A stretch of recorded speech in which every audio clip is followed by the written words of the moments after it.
तो गाइस आज ये शाम का टाइम हो रहा था, हम सीटी मारते हुए हम निकले बाहर की तरफ निकले तो हमने देखा भाई क्या मौसम हो रहा है, क्या बेहतरीन मौसम है जिसका हम नज़ारा ले रहे थे। हम अपने बालों पे हाथ फेरे जा रहे थे, इतना तगड़ा नज़ारा आ रहा था। उसके बाद भाई मौसम एकदम अचानक ख़राब हुआ। मौसम जैसे अचानक ख़राब हुआ तो इतना माहौल सही बन गया। माहौल सा बनने के बाद ये इतना तगड़ी सी आंधी चलने लगी।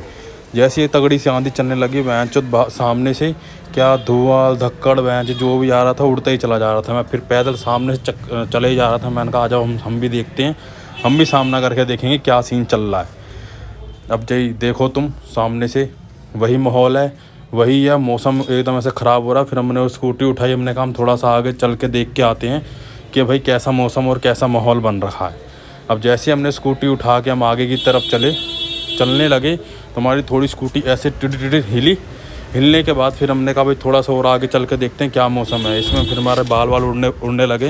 हैं तो छोटे ही बाल लेकिन उड़ रहे हैं तो मज़ा तो आ ही रहा है।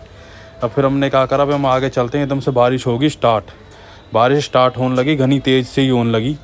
तो हमने कहा चलो यहाँ से स्कूटी को मोड़ लिया जाए, खाम खा आगे जाएंगे तो और ज़्यादा भीग भाग जाएंगे। तो इसलिए मैंने वापस मोड़ ली स्कूटी।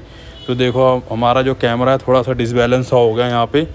जैसे ही कैमरा डिसबैलेंस हुआ तो हमने साइड का पोज ले लिया स्कूटी का। ये तुम्हें दिख रही होगी हमारी चल रही है स्कूटी। अब ऐसे ही चलते चलते हम आगे तक पहुँचते चले गए। फिर हमने कहा अब थोड़ा सा कैमरे को ऊपर उठाया जाए जिससे कि तुम्हें दिखाया जाए कि भाई यहाँ पे क्या चल रहा है। अब देखो यहाँ पे चल रहे हैं, अब यहाँ पे हम चल रहे हैं, बस अब चलते ही जा रहे हैं, ये कहानी है। उसके बाद भाई साहब यहाँ बारिश होने लगी स्टार्ट। अब ये घनी तेज से इतनी बारिश होती थोड़ी सी है लेकिन भाई साहब रोड ऐसे भर जाते हैं जैसे वैन चो क्या ही हुआ हो। अब ये तगड़ी सी बारिश हुई, रोड भर